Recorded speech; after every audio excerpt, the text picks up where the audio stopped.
Hello guys, gagawa po tayo ng kofta. Ito yung ating mincemeat, ating garlic, ating onion, at saka parsley na chinap.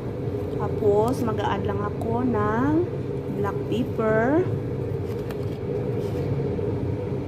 salt, at 7 spices. Ayan. Tapos ihahalo natin ito.